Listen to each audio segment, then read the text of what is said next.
Hey guys, this is Kris Jones, and this is episode 17 of Ask Me Anything. I have the pleasure of responding to a private question that I got from a dear friend, fellow media executive. At least she did for many years. She was one of the foremost go-to people within the media space here in Luzerne County for many years, Catherine Schaefer. She is every bit of a rock star.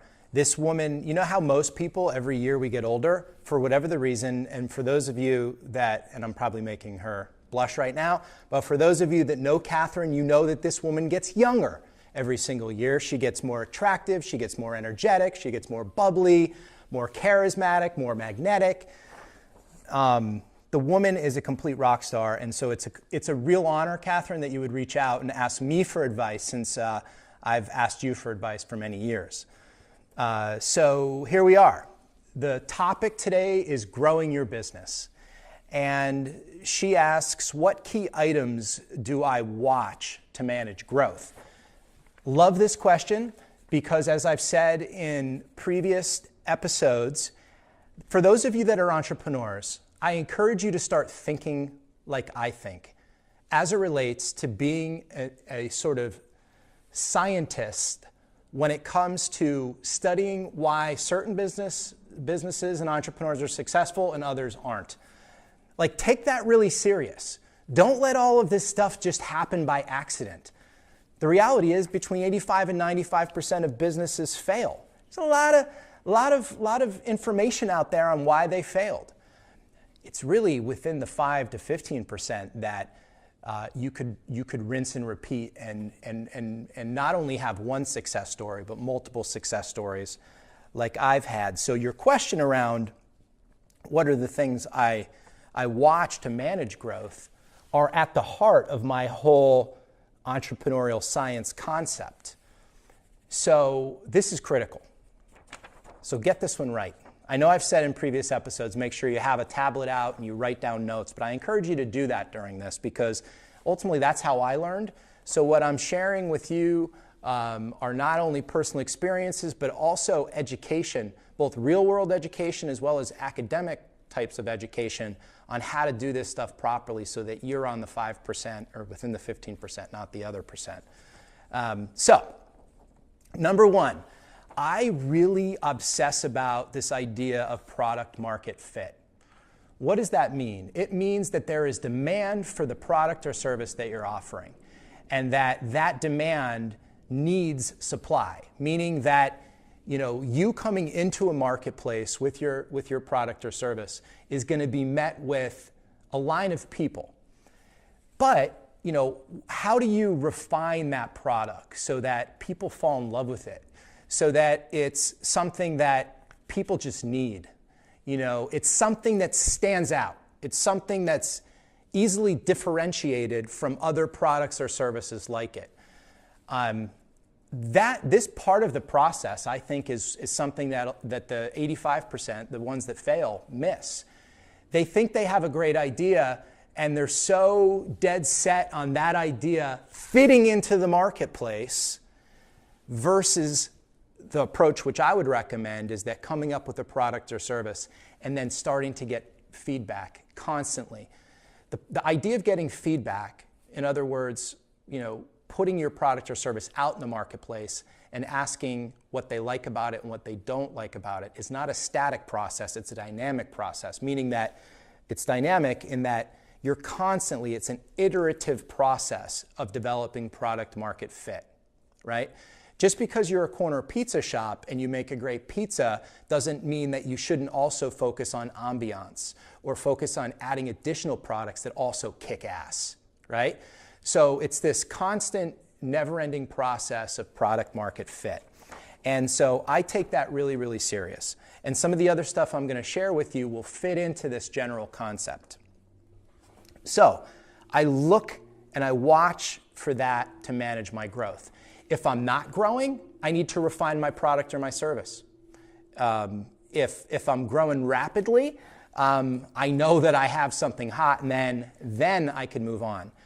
So After obsessing about that, which is a never-ending process, I look at revenue and profit. What I'd like to say here is that those of us in our early years as an entrepreneur, we like to focus on vanity metrics. Gross revenue is a vanity metric. What that means is that, it's sexy to say that I'm a $5 million business or a $20 million business, but it doesn't say anything about the fundamentals of your business.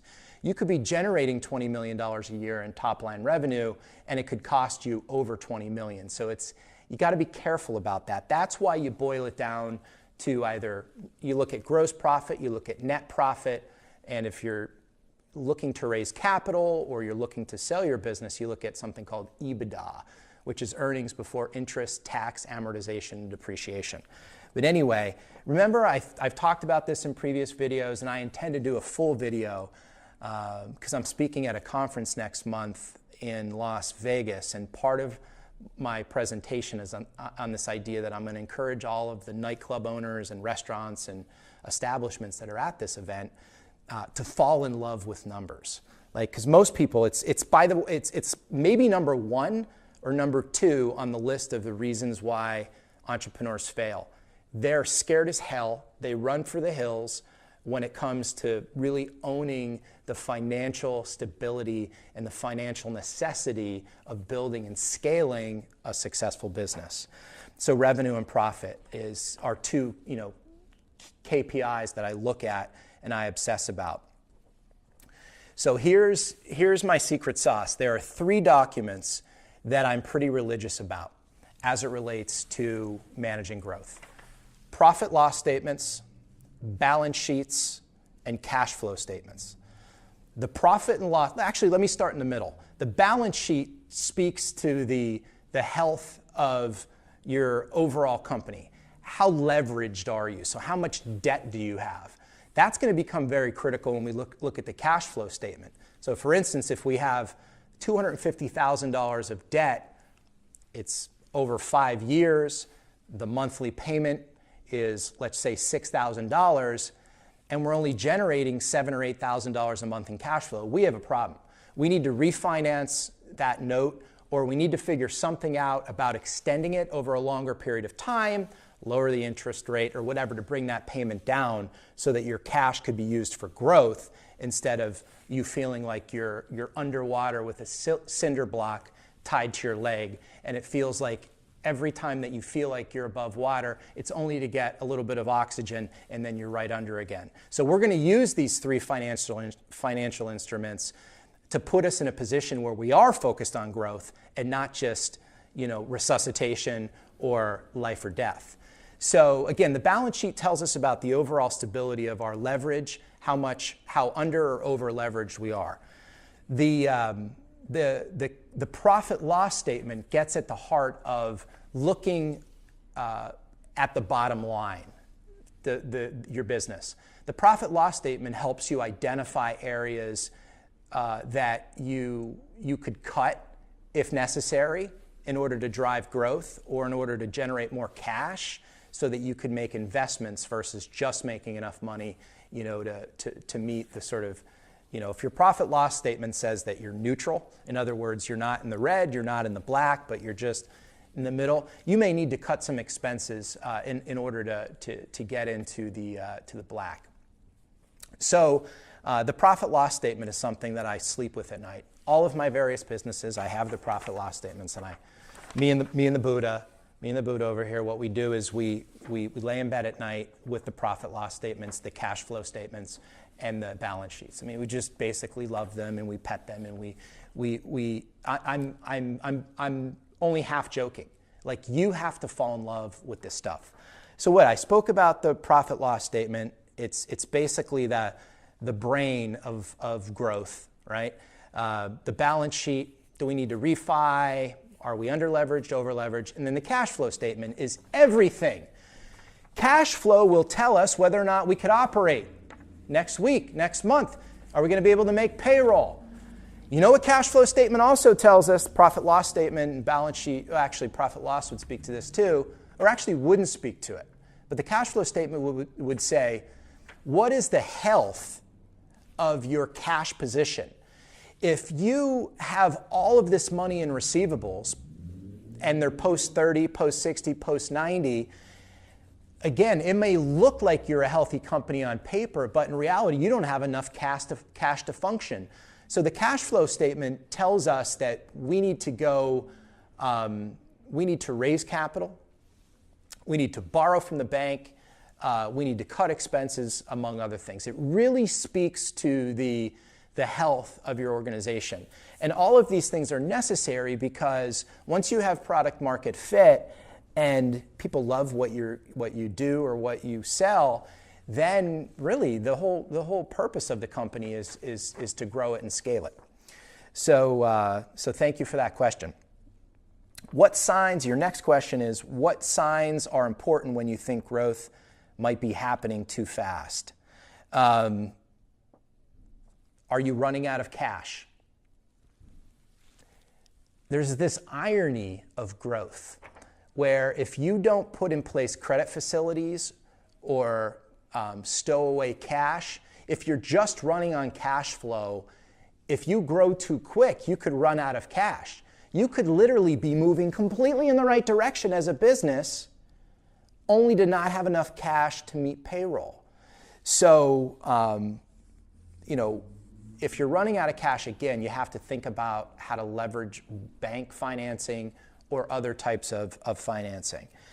You may also need to reconsider your payment terms. I could tell you one of the things with LSEO, which is my digital marketing company, is we are a pay first before we start services organization. We are very, very careful about extending credit.